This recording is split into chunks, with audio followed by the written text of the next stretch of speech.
नमस्कार। एक 32 वर्षीय युवक की कुंडली हमारे सामने 26 दिसंबर 1988 को शाम के 6:04 पर आपका जन्म हुआ है। आपकी कुंडली मिथुन लगन की कुंडली है और चंद्रमा कर्क राशि के अंदर विराजमान है। लगन के स्वामी बुधदेव हैं और राशि के स्वामी चंद्रमा हैं। लगन पर किसी ग्रह का प्रभाव नहीं है, यानी कोई ग्रह नहीं बैठा हुआ, लेकिन दृष्टि देने वाले बहुत सारे ग्रह हैं। मिथुन लगन जो बुध का लगन है, ये अपने आप में बुद्धिमता और दार्शनिकता के लिए अच्छा होता है। व्यक्ति के विचारों में आवागमन रहता है, व्यक्ति के सोच विचार चलते रहते हैं कुछ ना कुछ। लगन के ऊपर बुध की दृष्टि है। लग्नेश जब लगन को देखे तो कहीं ना कहीं व्यक्ति अपने जीवन में सर्वाइव करता है। स्वयं के बल पर आगे बढ़ने की उसके अंदर हिम्मत होती है। साहस से किसी भी परिस्थितियों का सामना करने में सक्षम होता है। तो लग्नेश का लगन को देखना अपने आप में बेहतर है। ये आयु के लिए, स्वास्थ्य के लिए अच्छा माना जाता है। लेकिन लगन के ऊपर साथ ही साथ मंगल और शनि का प्रभाव भी है। शनि की 7वीं और मंगल की 4थी दृष्टि जब लगन पर पड़ रही हो, क्योंकि एक 6ठे का और एक 8वें घर का मालिक है, तो वहीं ये स्थिति जीवन में संघर्ष को भी उत्पन्न करती है। अगर आपका लगन मजबूत है तो उनके पीछे चैलेंजेस बहुत हैं। यानी व्यक्ति की लाइफ में आए दिन नए चैलेंजेस उत्पन्न होते हैं। आए दिन उसको नई प्रकार की परिस्थितियों का सामना करना पड़ता है। आए दिन वो किसी न किसी प्रकार की झंझटों में फंसा हुआ रहता है, क्योंकि लग्नेश तो लगन को देख रहा है। ये तो आपको इन सब चीज़ों से झेलने की क्षमता देता है, लेकिन मंगल शनि का प्रभाव उन समस्याओं में बढ़ावा भी देता है। तो यहाँ ये तो थी बुध की पोजीशन। मैं आपसे अब बात करता हूँ चंद्रमा की, कि चंद्रमा दूसरे घर का मालिक है, दूसरे ही घर में बैठा है। कुटुंब का मालिक, कुटुंब में बैठे परिवार से सुख सहयोग मिलता है। परिवार से पैसा मिलेगा, धन मिलेगा, सहयोग मिलेगा, सोर्स ऑफ इनकम मिलेगी। कभी कभी द्वितीयेश का दूसरे घर में होना पारिवारिक व्यवसाय को भी संभालने वाला होता है। यानी परिवार में जो काम होता है व्यक्ति उस काम को भी कर लेता है। मंगल कुंडली में बैठा हुआ है दशम भाव में। दशम में मंगल दिग्बली होता है। दिग्बली ग्रह का मतलब होता है ऐसा ग्रह व्यक्ति को जीवन में मंगल की दशा आने पे व्यापार के रूप में, कार्य के तौर पे सही मार्ग दिखाने में सक्षम है। मंगल दशम में है, व्यक्ति कर्म के लिए मेहनत करता है। लेकिन मंगल यहाँ 6ठे घर का मालिक भी है, इसलिए कर्म में काफ़ी व्यक्ति को जद्दोजहद करनी पड़ेगी। प्रोफेशनल लाइफ इतनी आसान नहीं होगी, इसको हम ऐसे कह सकते हैं। अब बात करता हूं मैं सूर्य के बारे में, कि सूर्य तीसरे घर का मालिक होकर बैठा हुआ है सप्तम में। एक वायु तत्व राशि तीसरे का मालिक सप्तम में बैठ रहा है, आपकी इच्छाओं में बढ़ावा देता है, आपकी इच्छाओं को बढ़ाता है। आप इसमें एफर्ट्स करते हैं, वो एफर्ट्स आपके जीवन में आपकी मैरिड लाइफ के लिए भी हो सकते हैं, उस तरीके की कंडीशन को दिखाता है। और यहाँ देखिएगा सूर्य और शनि दोनों 11 डिग्री के बिल्कुल क्लोज हैं। सूर्य ने शनि को पूर्ण अस्त किया हुआ है। शनि की एक राशि में राहु बैठा हुआ है। शनि उसको दृष्टि भी देता है, अस्त भी है। ये कॉम्बिनेशन पिता के साथ संबंधों के लिए अच्छा नहीं माना जाता। व्यक्ति की और पिता की सलाह बिल्कुल अलग अलग चलती है। वो कुछ कहते हैं, वो कुछ कहते हैं, वो कुछ सोचते हैं, वो कुछ सोचते हैं। मतलब दोनों के बीच में विचारों को लेकर प्रॉब्लम आना ऐसे कॉम्बिनेशन से देखा जाता है। शनि को आप देखिएगा कि शनि भाग्येश होके 4थे घर सप्तम भाव में बैठा है, लग्नेश के साथ है। ये क्या है? ये पिता पक्ष से सहयोग दिलाने का योग है, पारिवारिक संपत्ति दिलाने का योग है। लेकिन जब आपके भाग्य स्थान का मालिक ही अस्त हो जाए तो व्यक्ति को जीवन में भाग्य बनाने में कठिन परिश्रम करना पड़ता है। पिता का सहयोग उसको मिल रहा होता है, लेकिन उसके विचार इतने बढ़िया पिता से नहीं मिल पाते, जिसके कारण वो जीवन में खुल के कार्य नहीं कर पाता। अगर आपको जीवन में अच्छी खासी तरक्की चाहिए तो कहीं ना कहीं आप अपने पिता से अपने अच्छे संबंध बनाकर चलो, तभी आप जीवन में उठ पाओगे। क्योंकि कभी कभी व्यक्ति को अच्छी सलाह की ज़रूरत होती है। वो अच्छी सलाह उसे परिवार से मिलती है। परिवार से वो सलाह लेगा नहीं, बाहर के लोगों से सलाह लेगा, सलाह उसकी गलत होगी, जीवन में नुकसान हो जाएगा। अब आप देखिएगा आपके 4थे घर के ऊपर शनि और मंगल दोनों का प्रभाव है। इसका मतलब है व्यक्ति को स्वयं के बल पर मकान बनाने में बहुत कठिनाई आएंगी, बहुत परेशानियों का सामना करना पड़ेगा। ये जनरल हैप्पीनेस के लिए भी जाना जाता है 4था घर। 4था घर है सुख, सुख पाने का है चौथा घर। सुख कब शुरू होता है व्यक्ति का? जब उसका स्वयं का परिवार हो जाए, शादी हो जाए।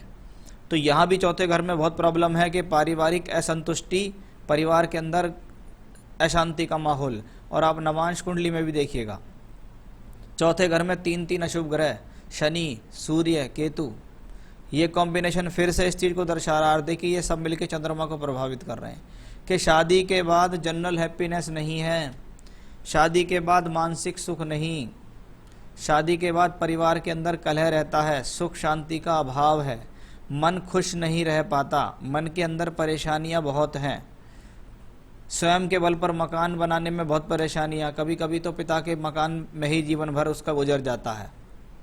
तो वैसे कॉम्बिनेशंस आपके इस कुंडली के अंदर दिए हुए हैं।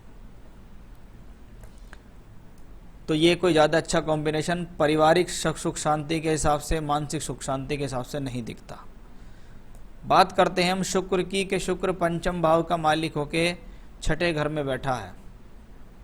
पंचमेश जब छठे घर में जाता है तो कभी कभी एजुकेशनली व्यक्ति को प्रॉब्लम्स होती हैं, एजुकेशन का अधूरा रह जाना या स्ट्रीम चेंज हो जाना आदि ऐसी स्थिति में देखा गया है। वैसे भी शुक्र को विवाह का कारक कहा गया है, ब्यूटी ऑफ मैरिज कहा गया है, क्योंकि शादी होना और शादी का सुख मिलने में बड़ा अंतर होता है। वैसे ही कॉम्बिनेशन आपके शुक्र से दरसते हैं। और उसके साथ साथ आप देखिएगा विवाह का कारक तो बैठा छठे घर में, और विवाह का स्वामी बृहस्पति जो कि आपके कर्म का मालिक भी है, दोनों द्वादश भाव में बैठे हैं। शुक्र की राशि में बैठा शत्रु राशि में वक्री है। मैरिड लाइफ को लेकर समस्याएं यहाँ दिखती हैं, पत्नी के साथ मतभेद दिखते हैं, पत्नी के स्वास्थ्य को भी प्रॉब्लम्स यहाँ दिखाई देती हैं। तो वो कॉम्बिनेशंस भी मुझे यहाँ से दिखाई दिया। पंचमेश छठे घर में हो, कारक बृहस्पति 12वें है। कभी कभी संतान के सुख को भी प्राप्त करने के लिए व्यक्ति को काफ़ी एफर्ट्स करने पड़ते हैं। जब आपके कर्म भाव का मालिक यानी जो आप रोज़मर्रा में कर्म करते हो उसका मालिक कुंडली के 12वें घर में बैठा हुआ हो तो इसको कहते हैं जीवन में व्यक्ति को जो कर्म वो करता है उस कर्म का भरपूर रिजल्ट नहीं मिलता, यानी एफर्ट खराब होते हैं। जितनी मेहनत वो कर रहा है उसके बराबर से उसको फल ही नहीं मिलता है। वो भी इसी कॉम्बिनेशन से देखा जाता है। दशमांश कुंडली को मैं प्रोफेशनल लाइफ के लिए देखता हूँ और वहाँ पे जब केंद्र खाली हो जाए, केंद्र जीवन में बहुत ज़रूरी चीज़ है। केंद्र होते हैं हमारे स्तंभ। यहाँ के स्तंभ में तो आपको परिवार ने संभाल लिया, लेकिन जब खुद के बल पर काम करने की बारी आएगी तब व्यक्ति को बहुत संघर्ष का सामना करना पड़ेगा। शुक्र की महादशा भाई साहब आपको चल रही है। शुक्र आपका छठे घर में है, द्वादशेश होकर छठे घर में है, सप्तम का मालिक द्वादश में है, शुक्र उसको देख रहा है। शुक्र की दशा में पारिवारिक कलह का सामना करना पड़ सकता है, पत्नी से कलह का सामना करना पड़ सकता है, पत्नी के साथ संबंधों में प्रॉब्लम आने की भी स्थितियाँ शुक्र से दिखती हैं। दशमांश कुंडली में शुक्र 12वें घर में बैठा, राहु केतु अक्ष पे बैठा, शनि मंगल से प्रभावित हुआ। इसको कहते हैं कर्म के लिए बहुत ज़्यादा संघर्ष होना। और ऐसे में व्यक्ति अगर व्यापार खुद के बल पे अकेला कर ले तो व्यापार डूब जाता है। इसलिए आप जीवन में कभी भी अकेले व्यापार ना करें। जो भी परिवार का काम चलता है आप उस काम को करेंगे तो अच्छा रहेगा, या नौकरी कर रहे हैं तो नौकरी अच्छा रहेगा, लेकिन अकेले बिजनेस करना आपके लिए खतरे से खाली नहीं। आपको जो वर्तमान में दशा चल रही है वो शुक्र की महादशा है, और अभी मई 2021 से शुक्र में शनि शुरू हो जाएगी, लेकिन इससे पहले शुक्र में बृहस्पति चल रहा है 25 मई को जो ख़त्म हुआ। शुक्र में बृहस्पति आपके पारिवारिक जीवन के लिए अच्छा नहीं, आपकी प्रोफेशनल लाइफ में भी जद्दोजहद देने वाला है। अब आ गया शुक्र में शनि, मई 21 से जुलाई 24। शनि सूर्य केतु के साथ 4th हाउस में, शनि यहाँ 4th हाउस और मंगल को देखता है, यानी शनि की दशा में भी जनरल हैप्पीनेस नहीं मिलेगी, परिवार के सुख में कमी मिलेगी, अशांति का माहौल रहेगा, पत्नी के साथ संबंधों में प्रॉब्लम्स आएंगी। आपको बहुत ही समझदारी और बहुत ही हिम्मत से काम लेना होगा, क्योंकि ऐसे समय में व्यक्ति अपने वैवाहिक जीवन को ख़त्म करने आदि का भी निर्णय लेता है कि भाई मुझे शादी नहीं चलानी, मैं शादी ख़त्म करना चाहता हूँ, मैं शादी में तलाक लेना चाहता हूँ। तो वैसे भी कॉम्बिनेशंस आपके इस चार्ट में दिखाई दे रहे हैं, और आने वाले 2024 तक की स्थितियाँ काफ़ी चैलेंज से भरी हुई दिखाई दे रही हैं। वो चैलेंज आपकी प्रोफेशनल लाइफ को लेकर भी होगा, हेल्थ लाइफ को लेकर भी होगा, मेंटली लाइफ को लेकर भी होगा और मैरिड लाइफ को लेकर भी होगा। तो वो सारी प्रॉब्लम्स आपके जीवन में दिखाई दे रही आने वाले समय में। और आपका सबसे पहला सवाल, मेरे वैवाहिक जीवन कैसा होगा, लाइफ पार्टनर से नहीं जमता, उसका उपाय बताओ। बिल्कुल नहीं जमने के कॉम्बिनेशन है, उपाय तो मैं बता ही दूंगा, लेकिन कंडीशन टिपिकल हैं। मेरा काम धाम कैसा रहेगा, अभी तो भाई साहब मैं समझता हूँ कि 3 साल का जीवन में स्ट्रगल है। काम आप करते रहिएगा, काम के अंदर अप्स एंड डाउन का सामना आपको करना पड़ेगा। कोई नया काम ना करें, कोई नया पैसा कहीं इन्वेस्ट ना करें, जो काम चल रहा है उसी को चलाइएगा बस। कोई न्यू इन्वेस्टमेंट नहीं, कोई नए काम जोड़ने का योग नहीं। किस फील्ड में मैं आगे बढ़ सकता हूँ? सबसे पहला, पारिवारिक काम में आगे बढ़ सकते हैं। जिस काम का परिवार में हो रहा हो उस काम में आप आगे बढ़िएगा।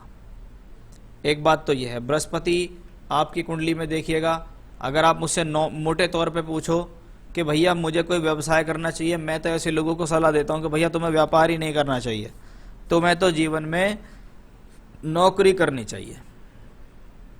अब वो कहता है जी मैं तो नौकरी नहीं करता, मैं तो पिताजी के साथ काम करता हूँ, ये हमारा घर परिवार का काम है। तो भैया कोई नया काम करने की जरूरत नहीं है, मैं आपको पहले ही उसमें कह दूंगा कि भैया ये व्यापारिक कुंडली नहीं, नौकरी की कुंडली है। नौकरी नहीं करते, व्यापार करते हैं, जो परिवार में हो रहा उसी को कीजिए, कोई नया काम नहीं करना, कोई बदलाव नहीं करना, जैसा चल रहा उसमें आगे बढ़ते रहिएगा। क्योंकि अभी आपके लिए लाइफ में चैलेंजेस हैं और आगे भी चैलेंजेस हैं, इसलिए मैं कहूँगा फ्री व्यवसाय कभी ना करें, स्वतंत्र व्यापार ना करें, अपना खुद का व्यापार ना करें, परिवार का चल रहा है उसे ही आगे बढ़ाओ। तो ये तो थे भाई साहब आपके सवालों के जवाब। और आपकी आने वाली दशाओं को देखकर चिंता दिखाई देती है, ये सभी चिंता दूर हो, इन सभी चिंताओं से आप मुक्त हो जाएं, इनके अंदर आपको लड़ने का साहस मिले कि मैं कैसे परिस्थिति से लड़ूं, उनसे आगे जीतूं, कैसा मेरा परिवार खुशहाल रहे, कैसे मेरी प्रोफेशनल लाइफ अच्छी रहे, उसके लिए मैं बता रहा हूं आपको उपाय। सबसे पहला उपाय, रोजाना बजरंग बाण का पाठ करना है आपको। हनुमान जी की उपासना होती है, बजरंग बाण, उसका उपाय करें। उपाय नंबर 2, रोजाना दुर्गा सप्तशती में से देवी कवच का पाठ करना है आपको। यह हो गया उपाय नंबर 2। उपाय नंबर 3, मंगलवार के दिन हनुमान मंदिर जाइए, वहां प्रसाद चढ़ाइए। उपाय नंबर 4, शुक्रवार के दिन सफेद बर्फी का प्रसाद लेके माता रानी के मंदिर में जाइए, उनको भोग लगाइए। उपाय नंबर 5, हर शनिवार की शाम को सूर्यास्त के बाद सरसों के तो चमेली के तेल का दीपक जलाइए, घर के अंदर पूजा के स्थान पर हनुमान जी के सामने प्रसाद का भोग लगाइए और वहाँ पर बैठकर सुंदरकांड का पाठ कीजिए। ये उपाय सिर्फ सैटरडे के सैटरडे करना। ये सारे उपाय आपको भाई साहब लगातार करने होंगे।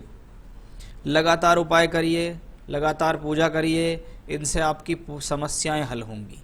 क्योंकि लगातार पूजा करने से व्यक्ति को बल मिलता है, ग्रहों को शांति मिलती है, वो अपने अशुभ प्रभाव छोड़कर शुभ प्रभाव करने लगते हैं। क्योंकि प्रार्थना में, मंत्रों में बहुत शक्ति है, लेकिन उपाय ऐसा काम करते हैं जैसे आयुर्वेदिक दवाई काम करती है, धीरे धीरे धीरे करके उस रोग को जड़ से मिटा देती है। तो उपाय निरंतरता से करने होंगे, आपकी कुंडली है, आपको स्वयं करने होंगे, उससे आपको लाभ मिलेगा। एक पन्ना रतन आप धारण कीजिए, सीधे हाथ की कनिष्ठा उंगली में चांदी में आपको पन्ना रतन धारण करना है। आप चाहें तो मुझसे संपर्क करके पन्ना रतन की अच्छी रिंग, सर्टिफाइड स्टोन आप मेरे से प्राप्त अपने एड्रेस तक कर सकते हैं। तो ये था आपकी हॉरोस्कोप का एनालिसिस, सवालों के जवाब। उपाय अवश्य कीजिएगा, जीवन में सफलता आपको मिलेगी। नमस्कार।